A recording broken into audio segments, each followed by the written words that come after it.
Today we are here in Belgium, and I have the pleasure to meet Rob from the Tygers of Tang, one of my favorite old bands in the 80s.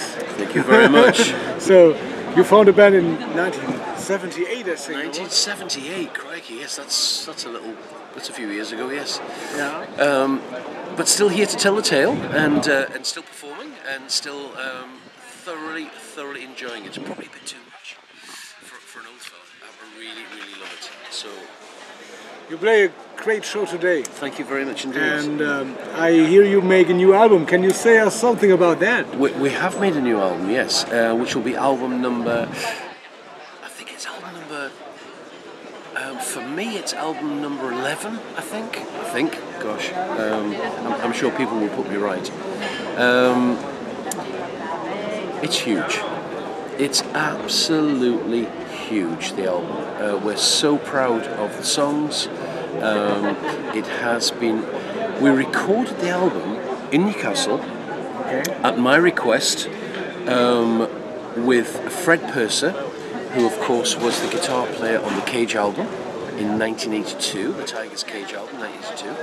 Fred, after the Tygers, became quite a famous record producer and has a really nice recording studio, actually in Newcastle upon Tyne, where I live. And we were all set to go back to Blast, where we recorded the current album. And I said, listen, why don't we try going to Trinity Heights, which is Fred's studio, and just see how we get on. So everybody said, okay, yeah, we'll give it a go. And everybody fell in love with Fred. You can't not fall in love with Fred. He is such a nice guy. And I knew that. And I knew they would fall in love with him. So I knew I was on a winner. And our manager, Tom, who has managed me for the last 41 years, and he needs a medal for that alone. God, messing about with me. We recorded all the backing tracks there. Fred engineered them, and then everything was sent across to Søren Andersen, which is Glenn Hughes' current guitar player. Yeah, I know. Søren has a fantastic recording studio in Stockholm, in Denmark. No, Stockholm, Sweden. In Stockholm, Sweden. So it's not Stockholm. It's Copenhagen. Copenhagen. Oh, Copenhagen. Yeah. Stockholm, Copenhagen. One of my favorite cities. Yeah. Okay. Yes. Geography there. Yes, I didn't get an O-level in geography. So yes, in Copenhagen. I beg your pardon. Called Melody Studios. And Søren mixed the last album for us, and we actually achieved a gold album with it.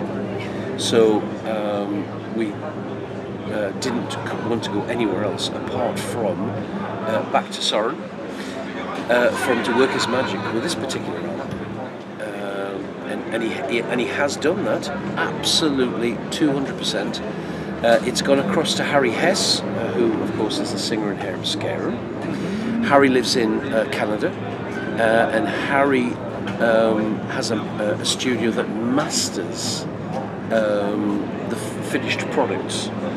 So what mastering does is, mastering in layman's terms makes your recording a real record.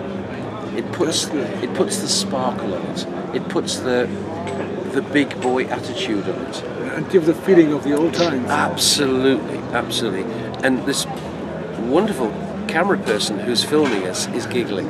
That's good. Rob, another question. Okay. You're standing on stage over 40 years now. What's the feeling for that? Do you know, fantastic. Fantastic? The trouble is, when I walk on stage, I still think in my head that I'm 21. Yeah. I said, I'm musician too, the same with my phone.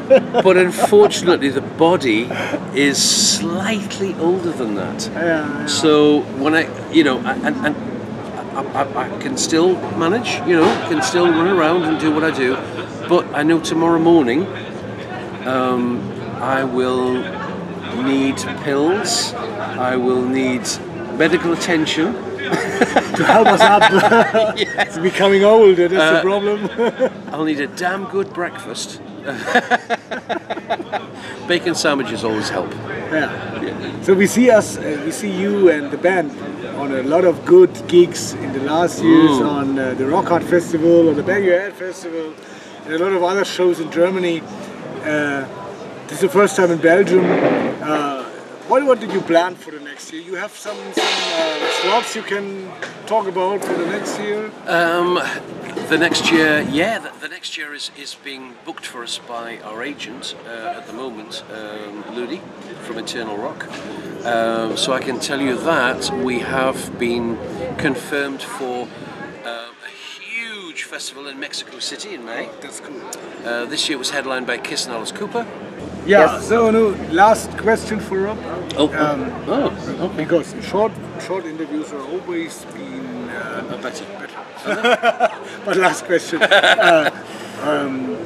What do you think is changing in the metal music area? What do you feel? What's changing, crikey? Well, I'll tell you exactly what's changing. A lot of the older bands, the established bands like Black Sabbath, like Rush, like Motley Crue, are all like Kiss, are all doing or have done their final world tours. And you kind of wonder who is coming through to fill those huge heavy metal boots. That's right. And then Motley Crue decided it's not their final tour. Yeah, that's normal. But it could be that it's now your turn to fill those fucking big holes. Well, I have to say, if you say it's your final tour, I think it has to be. Yeah. Otherwise, it's not fair to everybody. A lot of bands do this. Scorpions, I think 20 times. It's not right, is it really? You know, you've got to be honest with people. Right. Because people aren't stupid. And if you say, this is the last time you're going to see us, and they come to see you, and then the next year they say, oh, well, actually, we've decided to do it a bit more. It's not fair. Yeah. And I don't think it's right. I agree. I really agree. I really don't. And also I can say, in this interview we learn the following things. We are not 21 anymore. We're not 21, no, we're 22. Anymore. We're 22. But a lot of bands playing also good music after 40 years and they still on tour and not quitting. No, I'm not quitting. We're not, the Tygers aren't doing a final world tour. Absolutely not. We are happy that you give us this fucking interview and rock and roll and see the Tygers. When they are on tour, you have really good old heavy metal on the stage. No, I quite like that, yeah. See He's you. right. Yeah. See you soon. Thank you very much indeed. Bye. Thanks.